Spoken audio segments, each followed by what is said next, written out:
Coming up on One Detroit. As we prepare to welcome the new year, we're taking a look at some of our favorite stories of 2025. From reports on Michigan's contributions to LGBTQ+ history and efforts to restore wild rice in our state, to our Destination Detroit and caregiving initiatives. We'll share highlights of these stories and others that stood out for our One Detroit team. It's all coming up next on One Detroit. Across our Masco family of companies, our goal is to deliver better living possibilities and make positive changes in the neighborhoods where we live, work, and do business. Masco, a Michigan company since 1929. Support also provided by the Cynthia and Edsel Ford Fund for Journalism at Detroit PBS. The DTE Foundation is a proud sponsor of Detroit PBS. Through our giving, we are committed to meeting the needs of the communities we serve statewide to help ensure a bright and thriving future for all. Learn more at dtefoundation.com. Nissan Foundation, and viewers like you.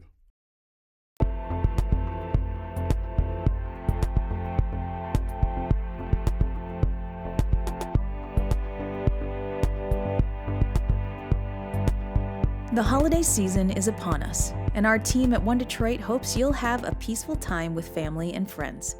As we reflect on the stories we've produced in 2025, we decided to put together this special episode featuring clips from some of our favorite reports. So sit back, relax, and enjoy our look back. Hi, I'm Zozekir with One Detroit. One of my favorite stories this year I actually got to work on with my colleagues Bill Kubota and Chris Jordan. We took a look at how Michigan has made its own mark on LGBTQ+ history. You may already know about the Stonewall Uprising of 1969 in New York and the Pride March that happened a year later. But there are historic events happening in Michigan too, including the first Detroit Pride March down Woodward in 1972. It was really cool getting to talk to some of the people behind that march and what it meant to them. I also got to talk with Kathy Kozachenko, who made history as the nation's first openly gay political candidate to be elected to office, right here in Michigan. Take a look. Christopher Street was a combination of that, we're here and we're queer and we want the laws against us changed, because there were still laws against gay men in particular. For most of us, we didn't fit in. So the march was a place where you could celebrate who you were.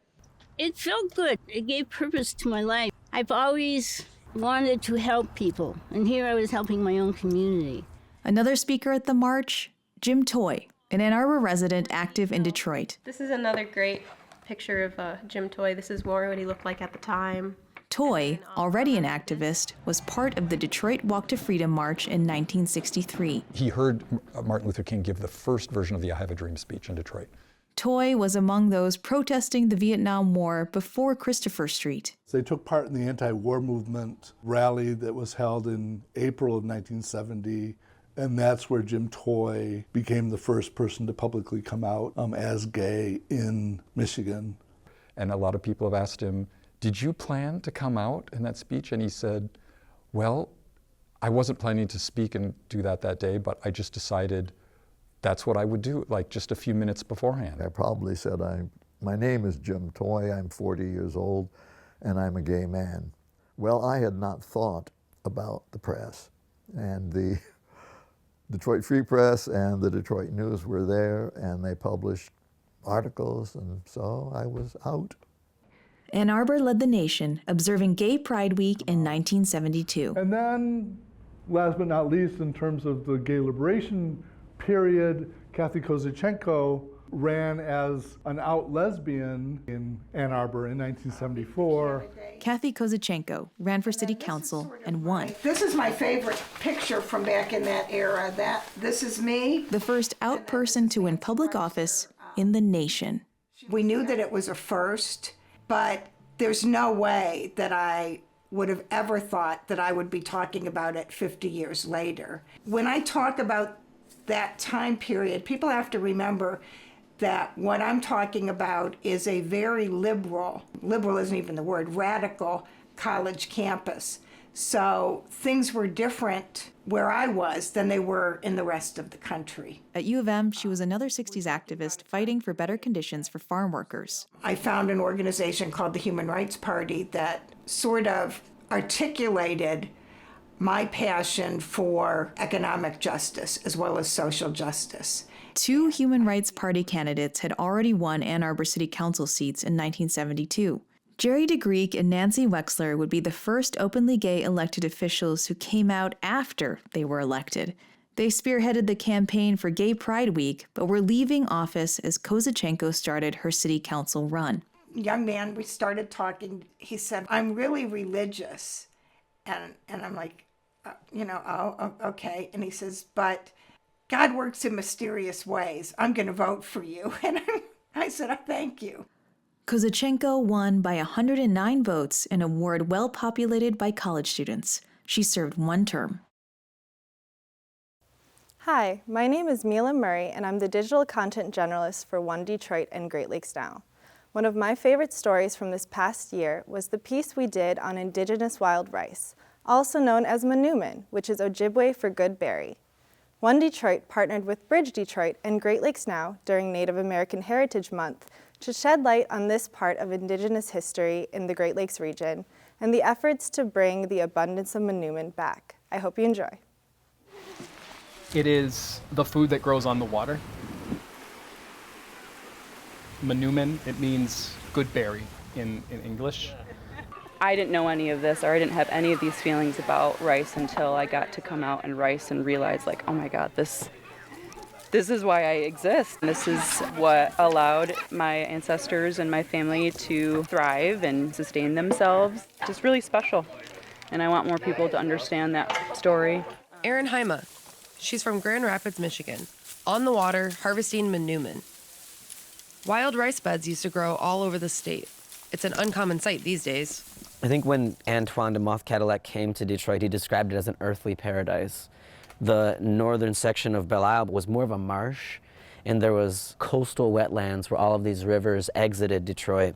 And wetlands is truly the place where wild rice thrives and grows. Long ago, manumin grew along the Detroit River in Detroit.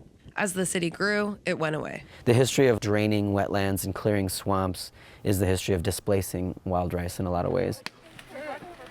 September 2025, northeastern Michigan, a rice camp on the Osable River. On this expedition, a couple dozen Anishinaabe people with indigenous roots from around the Great Lakes. Here, the best way to harvest manumin is the traditional way. These are knockers. This is cedar wood. And the reason we use cedar wood is because it's lightweight, it floats, and it's soft. You don't hurt the plants when you're knocking them. So grab. The central part of any Anishinaabek's life would have been his Wigwasi Jiman, which means birch bark canoe. And for us, that would have been like our car. We lived on waterways, we used the waterways for transportation. You couldn't hunt, fish, gather without your canoe. So first and foremost, there's gonna be at least 2 of you in each canoe, all right? There's gonna be a push polar and there's gonna be a rice knocker. You guys can switch throughout. You can hand off your equipment to each other. This is how we get through the manumin without damaging it, because it gathers all of those up and they're strung together.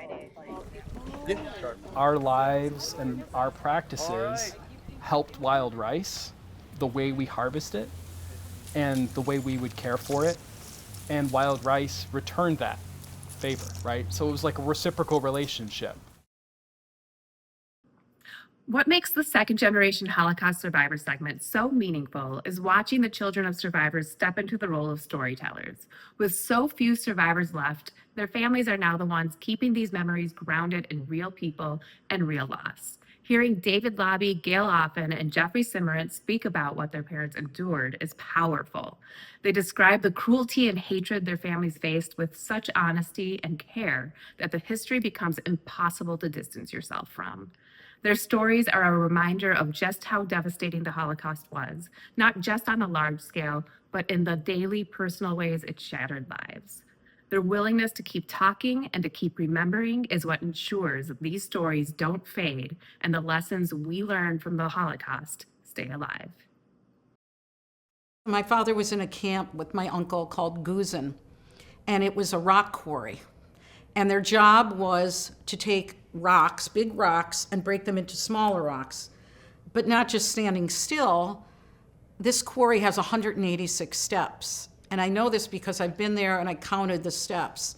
And their job was to take big, heavy rocks and go run up and down these steps all day long carrying these rocks. And I mean run, you know, hot weather, cold weather, you didn't have shoes, you were sick, you still had to run, because if you didn't run, the guards would shoot at you. And as my father said, once in a while they missed. So this was one of the horrible camps my father and my uncle were in, and of the 500 men that were in this camp, only 5 or 6 men survived, and my father and my uncle were 2 of the lucky ones. My father was born in Tripoli, Libya in 1938, and he was taken by the Nazis with his mother and his sister in 1943. The thing is, he had a British passport, so from his father was put in prison by the fascist authorities, and he would eventually catch typhus and die. But because of the British passport, my father and his mother and his sister, they had perceived value for the Nazis, and they were taken across the sea with a small group of Jews. It's a story not many people know about, actually. So he was only 4 years old when he went into the concentration camp.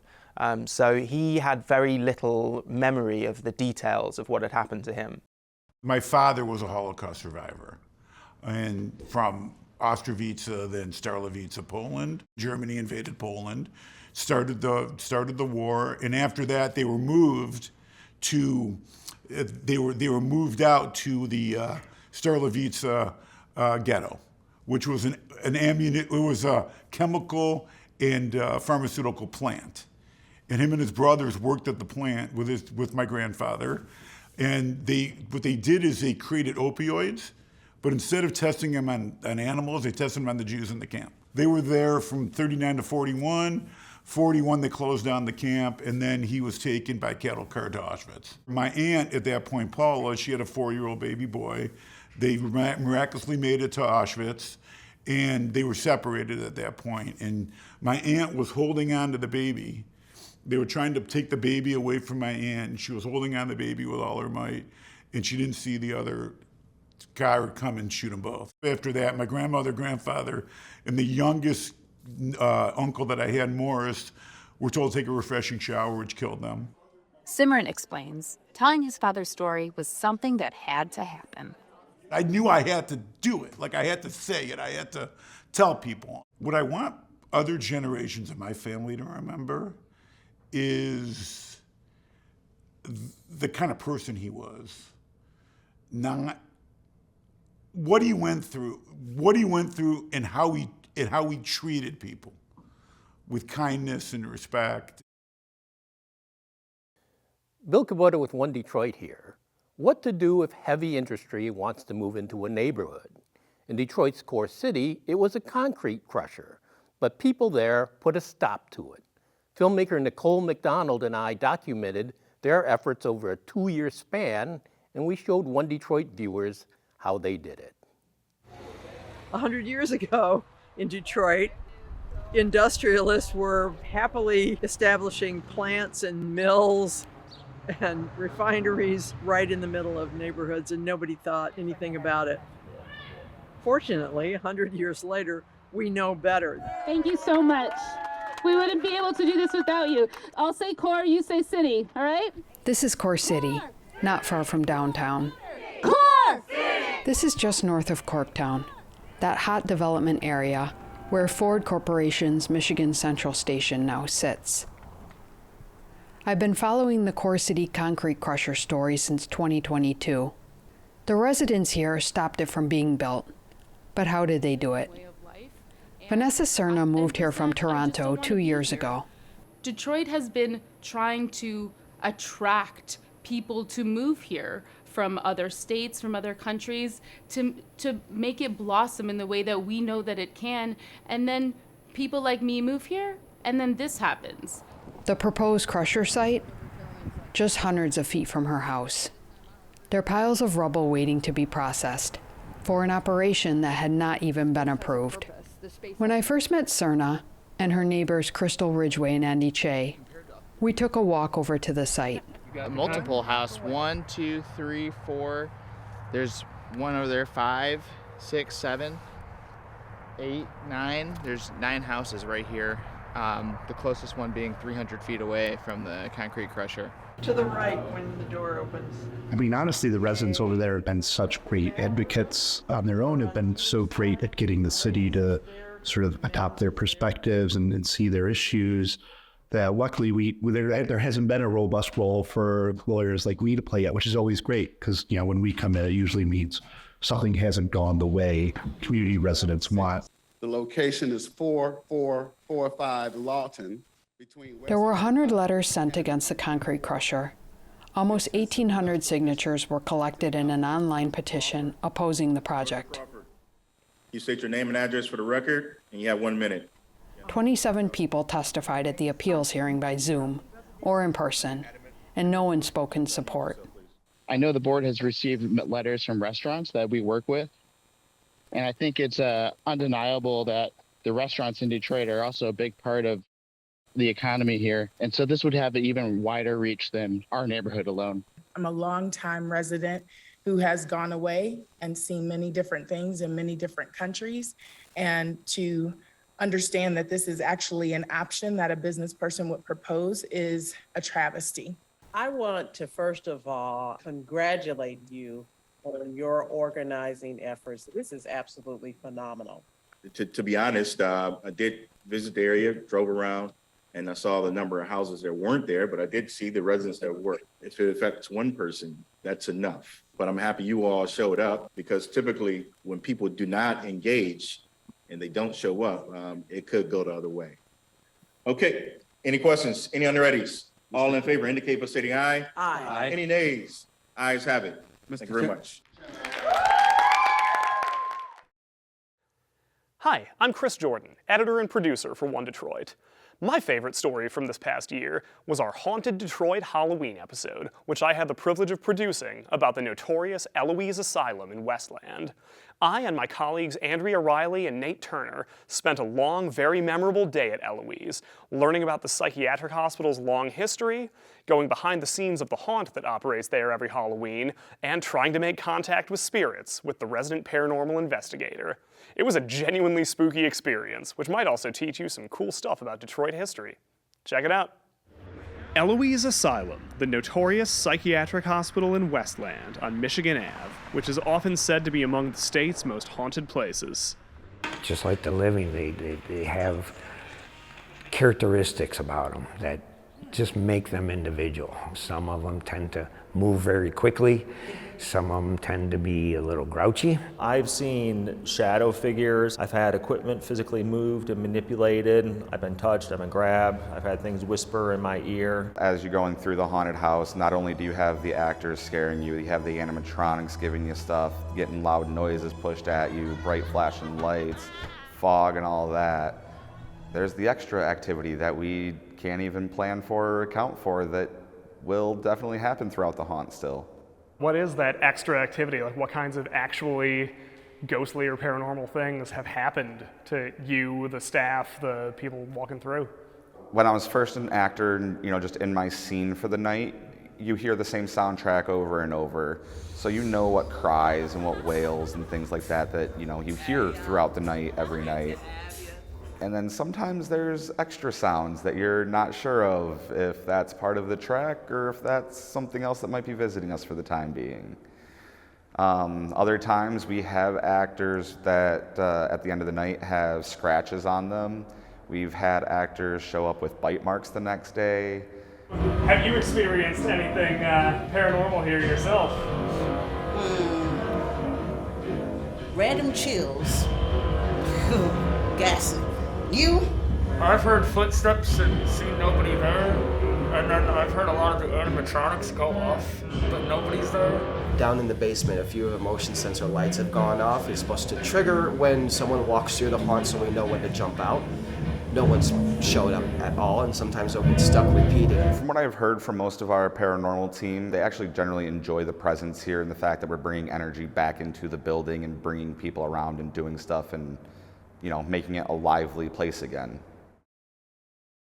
Hi, I'm Marty Fishoff, the Director of Community Engagement. If you've been watching One Detroit or American Black Journal, you know about our ongoing caregiving initiative. As part of our reporting, we talk to lawyers and doctors and other great professionals, but we also talk to the caregivers themselves and to their loved ones. We are so grateful when they invite us into their home so that others can learn from their experiences. Recently, we visited the home of Judy Page, and we spoke to her and her daughter Erica about the conversations they've had as they plan for Judy's future. Why did you decide it was time to meet with the attorney and talk about your mom's future? Her older sister is almost a year older. Her and my cousins, her daughters, had sat down to talk about her final wishes probably about 10 years ago, and had urged us to do the same. And just, it's not an easy subject to breach, and so just had put it off for a while. But I saw an email that invited, the community to come and learn about estate planning and wills and trust and the like. And I signed up. I figured it'd been time enough to put it off. Judy, what made you think it was the right time to do this? I wanted to leave my daughter the house, and it was time to proceed with the workings, because I had a stroke, and I was not retaining everything that I wanted to retain. So you wanted to set down a plan for the family so they would know your wishes for the future? Correct. Erica set up a meeting with Antonia Harbin, an attorney at the Elder Law Center, to address sometimes difficult issues. Antonia first asked to speak to Judy by herself. Were you surprised when the attorney asked you to leave the room? I'm a little protective of her, so I was like, why do I have to leave? Because we do everything together. Antonia was very warm and welcoming, so I was able to trust her and know that my mom was in good hands. And I wanted the attorney to understand that these are her wishes and not mine. Completing the paperwork, knowing that her wishes will be carried out when the time comes, brought peace to Judy and her daughter. Now that all the paperwork is signed, sealed, and delivered, how does it make you feel knowing that that's all in place? It's comforting that it is all in place and I don't have to worry about it. I at first was apprehensive, and I'm glad I did it, and it was all over the way now, and I can relax. Hi, I'm Alicia Anderson, Managing Editor of One Detroit. This year, our team launched an initiative that we call Destination Detroit. It's a collection of stories about how people in our community and their family members ended up here. As part of this project, Detroit PBS set up cameras at the station at Michigan Central, which is the newly renovated train station in Detroit. There, we recorded interviews with people who have helped shape the region. One Detroit has been sharing the stories on TV and our social media channels. Here's one of them. I am the first generation here in the United States, straight to Detroit. I've been here since November 2015. We came from somewhere else, but we have the responsibility and the homework to build this country. As outsiders, we can be more tolerant, we can give people grace, and we can understand others. I am the first generation here in the United States, straight to Detroit. I've been here since November 2015. I came as a refugee from Burundi.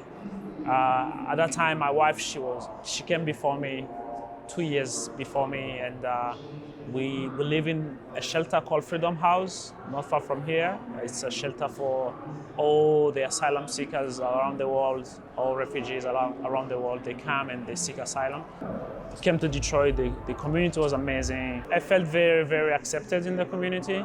As I say, it's like I was confused with the culture here.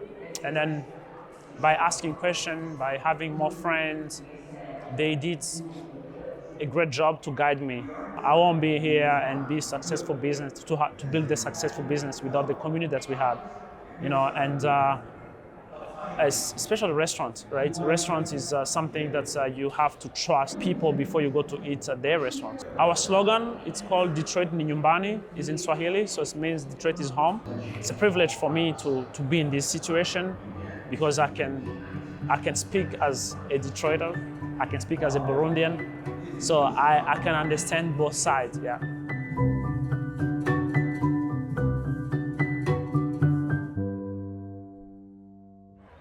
And you can see all of these stories in their entirety at onedetroitpbs.org. That'll do it for this week's One Detroit. Thank you for watching. Head to the One Detroit website for all the stories we're working on, follow us on social media, and sign up for our newsletter. This program is made possible in part by Ralph C. Wilson Jr. Foundation, Michigan Health Endowment Fund. Across our Masco family of companies, our goal is to deliver better living possibilities and make positive changes in the neighborhoods where we live, work, and do business. Masco, a Michigan company since 1929. Support also provided by the Cynthia and Edsel Ford Fund for Journalism at Detroit PBS. The DTE Foundation is a proud sponsor of Detroit PBS. Through our giving, we are committed to meeting the needs of the communities we serve statewide to help ensure a bright and thriving future for all. Learn more at dtefoundation.com. Nissan Foundation, Michigan Central, and viewers like you.